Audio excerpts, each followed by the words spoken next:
Hello my name is Abhay, welcome back to my YouTube channel. और आज हम बात करने जा रहे हैं विलियम शेक्सपियर के एक और ट्रेजिक ड्रामा के बारे में। नाम है हैमलेट। इसके ऊपर हमारे बॉलीवुड में एक मूवी भी बनी है, नाम है हैदर। भैया ये मूवी डायरेक्ट करी थी विशाल भारद्वाज ने। विशाल भारद्वाज ने कई सारी मूवीज डायरेक्ट करी हैं जो विलियम शेक्सपियर के ड्रामास के ऊपर हैं। तो मॉडर्न अडेप्टेशन है हैदर, हैमलेट का, जहां पर ये डायलॉग लगातार उस मूवी में चलता रहता है, हैदर मेरा इंतकाम लेना, उसकी दोनों आंखों में गोलियां दागना, जिसने तुम्हारी माँ के ऊपर फरेब के डोरे डाले थे। ये डायलॉग पूरे में चलता रहता है। ये हम लोगों को और हैदर को याद दिलाता रहता है कि हैदर भाई तू मिशन पे निकला हुआ है, तुझे अपने बाप का बदला लेना है। तो आज हम समझते हैं इस पूरी स्टोरी को कि यार किस बदले के बारे में बात करी जा रही है। Let's start this video. अब सबसे पहले हम इस ड्रामा के कैरेक्टर्स को समझ लेते हैं। सबसे पहले हम अपने हीरो की बात करते हैं। नाम है Hamlet, Prince Hamlet. Prince Hamlet के फादर साहब की अभी डेथ हो गई है और उनकी मदर का नाम है गर्टरूड। उसका एक चाचा भी है जो इस प्ले का विलेन है, नाम है क्लॉडियस। भाई क्लॉडियस बहुत ही शक्तिशाली भी है, बहुत ही दिमागदार भी है, बहुत ही प्लानिंग प्लॉटिंग से काम करता है। ठीक है, इतना प्लानिंग प्लॉटिंग से काम करता है कि हैमलेट के फादर साहब को मरवा डाला और अपनी भाभी यानी हैदर की मां से शादी कर ली, गर्टरूड से शादी कर ली। अब जो क्लॉडियस है उसका एक राइट हैंड है, बहुत ही खास आदमी है, नाम है पोलोनियस। पोलोनियस के दो बच्चे हैं, एक का नाम है ओफिलिया जो उसकी बेटी है, और इसकी जो बेटी है वो हैमलेट से प्यार करती है, यानी हैमलेट और ओफिलिया आपस में एक दूसरे से प्यार करते हैं। और पोलोनियस का एक बेटा है जिसका नाम है लेएटस। अब लेएटस और हैमलेट की कुछ लड़ाइयां होंगी, वो हम समझेंगे स्टोरी के अंदर। फिलहाल मैं कुछ और कैरेक्टर्स के बारे में बात करता हूं। तो हैमलेट का एक दोस्त है जिसका नाम है होरेशियो। अब होरेशियो, यार होरेशियो जैसा दोस्त सबका हो, क्योंकि होरेशियो हैमलेट का एंड तक साथ देता है। फिर हैमलेट के यहाँ पे हमें दो दोस्त और देखने को मिलते हैं, भाई बहुत ही जरूरी दोस्त हैं, इनके बारे में भी समझ लो। और भगवान ऐसे दोस्त किसी को ना दे। इनका नाम है रोजनक्रेंट्स और गिल्डस्टन। दोनों के दोनों इसके चाइल्डहुड फ्रेंड्स हैं। तो अब हम इसकी सेटिंग के बारे में बात करते हैं। भाई जो इस प्ले की सेटिंग रखी गई है वो रखी गई है डेनमार्क में। चलिए अब हमने सारे के सारे कैरेक्टर्स को अच्छे से समझ लिया, अब हम कहानी शुरू करते हैं। देखिए क्या स्टोरी है बेसिकली, उसके बारे में उसका थोड़ा सा बैकग्राउंड समझ लेते हैं कि इस टाइम पर हैमलेट के फादर की डेथ हो चुकी है और यहां का डेनमार्क का एक नया राजा बना है। कौन बना है? नाम है क्लॉडियस। क्लॉडियस हैमलेट का चाचा है और क्लॉडियस ने गर्टरूड से यानी कि हैमलेट की मां से शादी कर ली। अब क्योंकि डेनमार्क में एक राजा मरा है और एक नया नया राजा बना है, इस चीज का फायदा उठा रहा है नॉर्वे, और नॉर्वे डेनमार्क पे अटैक करता रहता है, उसे परेशान करता रहता है। लेकिन जो क्लॉडियस है भाई बहुत ही दिमागदार है, बहुत ही बुद्धिमान है, बहुत ही अच्छी प्लानिंग प्लॉटिंग जानता है वो चीजों की करना, और ब्रेव भी है। भले से विलन हो लेकिन इतनी सारी तारीफें हैं तो हैं भाई, सब क्या कर सकते हैं। वो बहुत ही अच्छे से सारी सिचुएशन को हैंडल करता है और डेनमार्क करारा जवाब देता है हर बार नॉर्वे को, लेकिन नॉर्वे भी बाज नहीं आता है। ये थोड़ा सा मैंने आपको बैकग्राउंड बता दिया किस तरह से कहानी सेटअप है। अब हम लोग कहानी के अंदर चलते हैं। आधी रात हो रही है और आधी रात में सुंदर सा किला हमें दिखाया जाता है, और किले की जो गेट है, जो दीवारें हैं, वहां पे हम कुछ गार्ड्स को बैठा देखते हैं और वो आपस में बातें कर रहे होते हैं कि भाई मुझे तो लगता है आज भी आएगा, मैंने तो उसे कल देखा था, इतनी रात के 3 बजे ही आता है यार वो। ये सब बातें कर रहे होते हैं। तभी होरेशियो वहां पे आता है कि यार तुम लोगों ने पता नहीं क्या अफवाह फैला रखी है। होरेशियो हैमलेट का दोस्त, अच्छा वाला दोस्त। तो होरेशियो कहता है यार पता नहीं तुम लोगों ने क्या अफवाह फैला रखी, पता नहीं कह रहे हो भूत देखा है, भूत देखा है, राजा को देखा है, भूत देखा है। ऐसा कुछ नहीं है, मैं बता रहा हूँ। वो कहता है साहब ऐसा है, अगर आपको विश्वास नहीं आता ना तो आप प्लीज हमारे साथ थोड़ी देर रहिए और तब आपको पता चलेगा।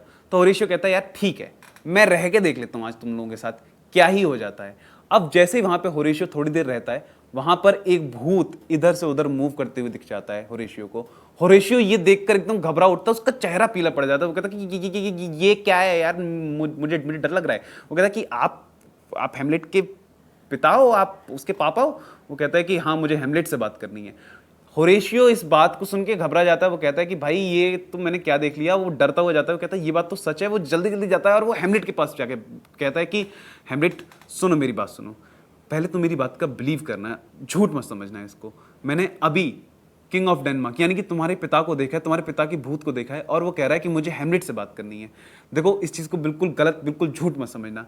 हैमलेट पहले से इतना परेशान चल रहा है कि उसने अपने बाप को खो दिया। आखिर उसकी माँ को ऐसी क्या जल्दी थी जो उसने क्लॉडियस से इतनी जल्दी शादी कर ली, और अपने ही चाचा से यानी कि अपने ही भाई, अपने ही पति के भाई से उसे शादी करने की क्या जल्दी पड़ गई थी। वो ये सब चीज़ को बहुत ज़्यादा परेशान हो रहा है, बहुत ज़्यादा मेंटली परेशान है। वो कहता है कि यार होरेशियो तुम पागल वागल हो गए हो क्या, ये भूत भूत की क्या बातें कर रहे हो यार मुझसे, कि मेरे बाप का भूत तुमने देख लिया, वो मुझसे मिलना चाहता है। होरेशियो उसे कन्विंस करता है कि देखो मैं झूठ नहीं बोल रहा हूँ, प्लीज़ एक बार मेरी बात मानो और चलो। हैमलेट उस भूत से मिलता है और वो भूत उससे कहता है कि बेटा मेरी एक्चुअल में डेथ नहीं हुई थी, मुझे किसी स्नेक ने बाइट नहीं किया था। मुझे क्या किया गया था, मेरा मर्डर किया गया था, मेरे खिलाफ कॉन्स्पिरेसी साजिश रची गई थी और जानबूझ के मेरा मर्डर किया गया था, और तुम बदला लो क्लॉडियस से। उसने तुम्हारी माँ को भी फंसाया है, वो तुम्हारी भी जिंदगी बर्बाद कर देगा जैसे उसने मुझे मार डाला। ये बात सुन के हेमलेट और ज़्यादा परेशान हो जाता है। वो समझ नहीं आ रहा होता है कि अभी मैंने अपने बाप को खोया है, अब मेरे सामने मेरे बाप का भूत खड़ा है और वो कह रहा है मेरा चाचा ही गद्दार है और मेरे चाचा ने ही मेरे बाप की जान ली है। हेमलेट परेशान हो जाता है। हेमलेट की दिक्कत ये है कि वो सही से चीज़ें डिसाइड नहीं कर पाता है, वो लगातार टाइम लेता रहता है। वो कहता है कि ठीक है, ये मेरे बाप का भूत था, इस चीज़ से तो मैं श्योर हूँ, लेकिन क्या मेरे बाप को क्लॉडियस ने मारा है? इस चीज़ की पहले मैं श्योरिटी लूंगा, तब जाकर मैं क्लॉडियस को मारूंगा। तो वो क्या करता है, लोगों के सामने पागल होने की एक्टिंग करना शुरू कर देता है। वो पागलों की तरह दिखावा करता है कि मैं पागल हो चुका हूँ।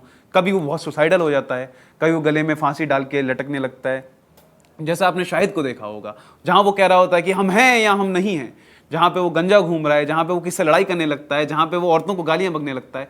तो सब लोग जो होते हैं, यानी कि गर्टरूड जो उसकी माँ है और क्लॉडियस जो उसका चाचा है, उन लोगों को लगता है कि यार ये पागल वागल हो गया है क्या, इसको अपने बाप की मौत का सदमा लग गया है क्या। पर एक्चुअल में हेमलेट पागल नहीं, यहाँ पे सिर्फ वो एक्टिंग कर रहा है पागल होने की। इस चीज़ को जानने के लिए गर्टरूड कहती है कि मेरे बच्चे को न जाने क्या हो गया है, मेरा बच्चा बहुत परेशान रहता है। एक काम करती हूँ, इसके कुछ बचपन के दोस्तों को बुलाती हूँ, बचपन के दोस्त रोजेनक्रेंट्ज़ और गिल्डस्टोन, मैंने बताया था ना ऐसे दोस्त नहीं होने चाहिए, उन दोस्तों को बुलाती हूँ और मैं कहती हूँ उनसे कि बेटा इसके साथ रहो, तुम जानो एक्चुअल में कि इसको क्या हुआ, ये क्यों परेशान रहता है इतना ज़्यादा, क्यों इतना गुमसुम रहता है और ऐसे पागलों की तरह क्यों बिहेव करता है। रोजेनक्रेंट्ज़ और गिल्डस्टोन को देखकर हेमलेट बहुत खुश होता है। वो कहता है कि अरे यार तुम लोग आ गए यार, मुझे बहुत अच्छा लग रहा है, पर तुम लोग यहाँ पर क्यों आए। रोजेनक्रेंट्ज़ कहता है कि कुछ नहीं यार, हम लोग बस तुझसे मिलने के लिए आ गए। तो हेमलेट कहता है कि अबे भाई उल्लू बना रहा है, तू मुझसे झूठ बोल पाएगा, तुझे आता है झूठ बोलना, सही से बता। मेरी माँ और मेरे चाचा ने तुम लोगों को बुलाया ना, वो लोग वहाँ पे बोल जाते हैं कि हाँ यार बुलाया तो है उन लोगों ने, वो बहुत चिंता करते हैं तेरी। हेमलेट कहता है कि वाह चिंता करते हैं मेरी, तुम लोगों को बुलाया है सच्चाई निकलवाने के लिए कि मैं पागल हुआ हूँ या पागलों की एक्टिंग कर रहा हूँ। अपने मन के अंदर ये वाली बात कहता है। ऐसे ही कहानी आगे बढ़ती है। अब हेमलेट क्या डिसाइड करता है कि यार मैं एक प्ले खेलूंगा, उस प्ले में मैं एक्चुअल वो सारी चीज़ें करूंगा जो जो मेरे बाप के साथ क्लॉडियस यानी मेरे चाचा ने करी थी। किस तरह से उन्होंने उनकी गद्दी छीनी, किस तरह से उसने मेरी माँ से शादी करी और किस तरह से मेरे बाप को मार डाला, ये सब चीज़ें मैं प्ले में दिखाऊंगा। और अगर इस प्ले को देखकर उस क्लॉडियस के चेहरे के भाव बदले, अगर उसके चेहरे पे गिल्ट दिखाई दिया, इसका मतलब पक्की श्योरिटी है कि उसी ने मेरे बाप को मारा है। तो हेमलेट उस प्ले को करना शुरू करता है और जैसे ही वो प्ले चल रहा होता है, बीच में ही उठकर क्लॉडियस वहां से समझ जाता है कि ये पागल नहीं हुआ है, ये सिर्फ एक्टिंग कर रहा था, ये सबको बेवकूफ बना रहा था। वो समझ जाता है कि ये क्या दिखाने की मुझे कोशिश कर रहा है, उसके चेहरे पर गिल्ट दिख जाता है और वो उस प्ले को, आधे प्ले को ही छोड़कर चला जाता है। हेमलेट भी यहाँ पे समझ गया कि अच्छा भाई, जो मैं निकलवाना चाहता था ना वो मैंने निकलवा लिया, तेरे चेहरे पर आ गया कि तूने ही मेरे बाप को मारा है। ठीक है, अब ये प्ले खत्म होता है। गर्टरूड कहती है कि हेमलेट मुझे तुमसे कुछ बात करनी है, कोशिश करना कि तुम मुझसे मिलने आ पाओ। अब हेमलेट जा रहा होता है अपनी माँ से मिलने के लिए, तभी वो देखता है कि यहाँ पर क्लॉडियस बैठा हुआ है अकेला और वो पूजा कर रहा है, मतलब वो प्रार्थना में बैठा हुआ है।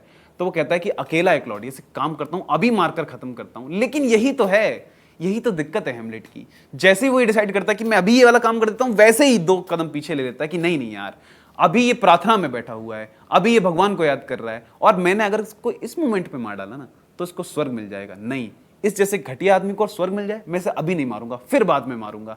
और वो फिर एक बार उसको छोड़कर चला आता है।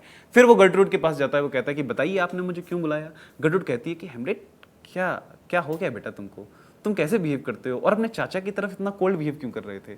और आज वो प्ले में ये सब क्या दिखा रहे थे कि कैसे एक राजा ने गद्दी छीन ली, अपने बाप को मारा गया है, ये सब क्या है, मैं नहीं समझ पा रही हूँ। हेमलेट ये सब बातें सुनता है और वो अपनी माँ को ही गुस्से से देखने लगता है। वो कहता है, गालियां बकता है उसको, अपनी माँ को लिटरली गालियां बकना शुरू करता है, डांटना शुरू करता है, गुस्सा करना शुरू करता है। अच्छा, इन दोनों की बातों को एक आदमी खड़ा खड़ा सुन रहा है। कौन है ये आदमी? पोलोनियस, क्लॉडियस का राइट हैंड, खड़ा खड़ा वहां पे सुन रहा है कि अरे अच्छा इन दोनों की लड़ाई हो रही है आपस में। और हेमलेट वहां पे इतना गुस्सा कर रहा होता है, अपनी माँ को इतना उल्टा सीधा बोल रहा होता है, इतना उल्टा सीधा कि आपने शर्म नहीं करी, इतनी जल्दी शादी कर ली, उस आदमी के फरेब में आप आ गई, आपको पता है कि मेरे पिता की मौत नहीं हुई थी, ऐसे सिंपल मौत नहीं हुई थी, उनको मारा गया है और क्लॉडियस नहीं मारा है। और वो ये कहते कहते कहते कहते इतना गुस्से में आ जाता है, ऐसा लगता है कि जैसे हेमलेट अपनी माँ को ही मार डालेगा। तभी पोलोनियस भी इस चीज को देखते हुए कहता है हेल्प हेल्प, वो चीखने लगता है। वहां पर हेमलेट को लगता है शायद इस पर्दे के पीछे क्लॉडियस छुपा हुआ है। हेमलेट अपना खंजर, अपनी तलवार लेकर जाता है और उसके पेट में घुसेड़ देता है। अब जैसे ही वो पर्दा हटाता है वो देखता है कि अरे यार पर्दे के पीछे तो पोलोनियस था, उसे लगा क्लॉडियस है, तो यहाँ पे पोलोनियस की इस तरह से हैमलेट के हाथों से डेथ हो जाती है। अब जैसे ही क्लॉडियस को ये पता चलता है कि अरे वाह, इसी मौके का तो इंतजार था, मौका मिल गया, पोलोनियस की तो डेथ हुई हुई, भले से मेरा राइट हैंड था, भले से मेरा बड़ा खास आदमी था, इसकी डेथ हुई तो हुई, लेकिन इसी की डेथ के थ्रू मुझे मौका मिल गया हैमलेट को फंसाने का। तो वो कहता है, गर्ट्रूड से कहता है कि यार हम लोगों को हैमलेट को यहाँ से भेजना पड़ेगा, क्योंकि अब इसने एक कत्ल कर दिया और राजा होने की जिम्मेदारी निभाते हुए मुझे इसको सजा देनी पड़ेगी, और मैं नहीं चाहता इसे सजा दूं। हम लोग ऐसे दिखाएंगे कि हैमलेट यहाँ से भाग गया है। तो वो रोजेनक्रेंट्स और गिल्डस्टन जो उसके बचपन के दोस्त थे उनको कहता है कि तुम फला फला शिप पकड़ो और यहाँ से इंग्लैंड भाग जाओ, और ये लो एक लेटर, इस लेटर को उस इंग्लैंड के राजा को देना, वो जो मेरा दोस्त है, और वो वहां पे हैमलेट का काम खत्म कर देगा। रोजेनक्रेंट्स और गिल्डस्टन क्लॉडियस की बात मानते हैं और वो हैमलेट को लेके इंग्लैंड के लिए रवाना हो जाते हैं। अब भाई साहब, जिस शिप में ये लोग ट्रैवल कर रहे हैं ना, वो शिप पायरेट्स ने अटैक कर दिया। किस्मत के गेम है, देखो भाई साहब, सब चीज पूरा क्लॉडियस का प्लान चल रहा था कि इंग्लैंड जाएगा, मेरे दोस्त को मरवा देगा, लेकिन पायरेट्स ने अटैक किया। जो रोजेनक्रेंट्स और गिल्डस्टन इसको मरवाने ले जा रहे थे वो बेचारे खुद ही मारे गए। बेचारे तो क्या ही है, घटिया दोस्त, वो खुद ही मारे गए और हैमलेट वहां से किसी तरह से बचकर निकल आया। अब हैमलेट डेनमार्क की तरफ आ रहा है, लेकिन डेनमार्क में क्या हो रहा है यार, डेनमार्क में पोलोनियस की डेथ हो चुकी है, सब तरफ शोक का माहौल छाया हुआ है। जो ओफेलिया उसकी बेटी थी, जो प्यार करती है हैमलेट से, और हैमलेट प्यार करता है जिस ओफेलिया को, वो ओफेलिया इतने शोक में डूब जाती है, इतनी परेशानी में डूब जाती है कि यार मेरे बाप को मेरे प्रेमी ने मार डाला। इस सदमे को वो सह नहीं पाती है, परेशान हो जाती है, और उसकी भी यहाँ पे डेथ हो जाती है। अब इनका भाई, ओफेलिया का भाई लेटस वापस आता है डेनमार्क। वो कहता है कि अगर ये हैमलेट मेरे हाथों मिल गया ना, हाथों चढ़ गया ना, इसकी बेटे मैं जान ले लूंगा। मतलब एक तो इसने मेरी बहन की मौत का रीजन बना, मेरे बाप को इसने मार डाला, और पता नहीं अब कहां गायब है। ये एक बार ये मुझे मिल जाए, मैं इसको नहीं छोड़ूंगा। तभी वहां पे हैमलेट आता है। हैमलेट बेचारा एक तो वहां से बचकर आया है शिप से, एक तो इंग्लैंड से वहां से मौत को टाल कर आया है, यहां पर आया तो यहां पे लेटस मिल गया, ये इसका खून का प्यासा बना बैठा है। वो दोनों आपस में लड़ने लगते हैं। क्लॉडियस फिर मौका देख लेता है, कहता है अच्छा इंग्लैंड से तो बच गया बेटा, उस शिप में से तो तू निकल आया, चल मान लेते किस्मत ने तेरा साथ दिया। लेकिन वो कहता है कि अरे अरे तुम लोग आपस में ऐसे लड़ाई मत करो, एक काम करो, तुम लोगों के लिए हम एक युद्ध आयोजित करते हैं जिसमें तुम लोग लड़ना। तो लेटस कहता है ठीक है मुझे मंजूर है, मैं इसको मार डालूंगा, ये कर दूंगा। कहता है भाई जो भी करेगा उस युद्ध में दिखाना। अब भाई वो युद्ध सेटअप किया जाता है। क्लॉडियस ने कितनी अच्छी तरह से प्लानिंग प्लॉटिंग करी है, इस चीज को आप समझिए कि जो तलवारें हैं जिनसे वो लड़ने जा रहे हैं, हैमलेट के लिए एक तलवार पर वो जहर की कोटिंग लगाकर रखता है कि जहां भी वो तलवार मारेगा, लेटस जब भी हैमलेट के ऊपर अटैक करेगा, जब भी उसकी बॉडी से जाके वो तलवार टकराएगी, तो वो जहर से हैमलेट मारा जाएगा। इस तरह से वो प्लानिंग प्लॉटिंग करता है। वो कहता है कि एक बार को अगर वो बच भी गया ना, तो क्या होगा, वो शरबत, अगर मान लो हैमलेट ने लेटस को मार डाला और हरा दिया, तब क्या होगा, तो मैं उसे जीत के नाम पे एक शरबत पिलाऊंगा, और शरबत के अंदर भी जहर है, तो वो मारा जाएगा। चलिए अब ये युद्ध शुरू हो जाता है, वो दोनों योद्धा आपस में लड़ना शुरू कर देते हैं। वहीं पर वो शरबत रखा होता है और गर्ट्रूड वहां बैठी होती है। गर्ट्रूड अनजाने में उस शरबत को उठाती है और पी जाती है। हैमलेट की मां उस जहर वाले शरबत को पीती है और मर जाती है। वहां पे हम देखते हैं कि दोनों योद्धा आपस में लड़ रहे होते हैं, और वो दोनों के दोनों लोग इस चीज को समझ जाते हैं कि हम सिर्फ इस आदमी, ये जो क्लॉडियस है, इस विलेन की वजह से लड़ रहे हैं। इसने इस तरह से प्लानिंग प्लॉटिंग करी है कि जिससे पोलोनियस की जान गई, जिससे ओफेलिया की जान गई, और बेचारा एक्चुअल में हैमलेट तो कसूरवार ही नहीं है, इसने तो इसके खुद के बाप को मार डाला है। और वहां पे वो जहर पी लिया हैमलेट की मां ने, और हैमलेट की मां भी मर गई है। तो लेटस को ये समझ में आता है, लेकिन तब तक वो दोनों एक दूसरे को घायल कर चुके होते हैं। आपस में एक दूसरे की तलवार भी कई बार चेंज हो गई है, तो दोनों के शरीर पे जहर वाली तलवार काम कर चुकी है। वहां पे कुल मिला के बात ये होती है कि हैमलेट जो है वो लेटस को मार डालता है। अब हैमलेट खुद भी मरने जा रहा होता है, क्योंकि उसके पूरा शरीर घायल हुआ पड़ा है उस जहर वाली तलवार से। वो कहता है कि मरने से पहले बस यही करना है कि वो क्लॉडियस को मार डालता है, और इस तरह से प्ले यहाँ पे खत्म होता है। लेकिन इन सब की डेथ हो जाती है। नॉर्वे का राजा यहाँ अटैक करने के लिए आता है। वो देखता है कि यार मैं यहाँ पे अटैक करने के लिए आता, तुम सब लोग तो पहले से मरे बैठे हो, मतलब गर्ट्रूड रानी मर गई, क्लॉडियस राजा मर गया, प्रिंस हैमलेट मर गया, ये कौन योद्धा लेटस ये भी यहाँ मरा पड़ा है, पता नहीं क्या हो गया है। होरेशियो उसको पूरी कहानी बताता है, और नॉर्वे का राजा उस चीज़ को सम्मान करता है कि किस तरह से हैमलेट को कितनी परेशानी से गुजरना पड़ा, और वो एक बहुत ही अच्छे सिपाही की तरह उसको श्रद्धांजलि देता है। So this was the end of this drama.